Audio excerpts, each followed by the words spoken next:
Hi there, this video is a small introduction about how to color your trace curves from particles. So first of all, I'm just going to create an emitter and compute the simulation. At this point, I just have to assign a new particle tracer and change the trail type to trace.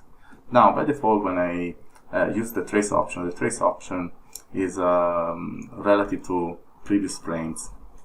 So you will need to recalculate it every time that you compute a new simulation. So I'm going to update the tracer, and now this one is just going to show curves from the particle animation, right?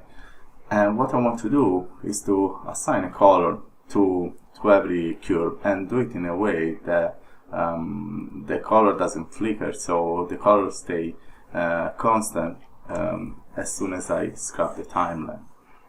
So to do this, we are actually going to use the particle ID and going to assign a vertex map, an rgba map, to the generated curve. To do so, you just have to open the ID tab and choose your vertex map type so that it can be generated, and for example just color is fine. And then I'm going just to create a gradient, so I'm just going to create just red, green and blue to show how this works. And what happens is that this color will be remapped according to the ID value of the particle. Now, the ID value of the particle in Modo is very smart, because actually it is a value that is mapped between 0 and 1, so it's a normalized value. So basically, when the ID is 0, you will have a red color, and when the ID is 1, is blue, and every other color in the middle will be taken from this grid.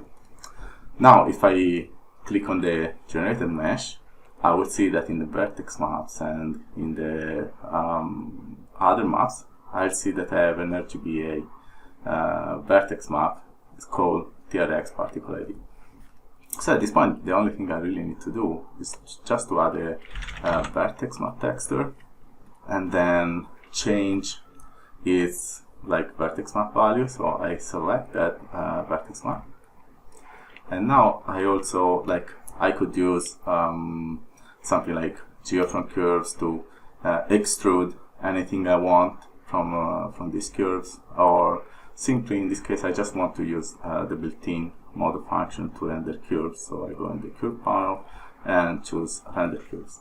So now if I go and activate the preview with F8, I'll just see that my curves are extruded, and each of them has a random color, and that random color is taken from our gradient, from our ID gradient, and we see that the color doesn't pop. So the particle ID stays constant until it dies. And that's all. Thank you for watching.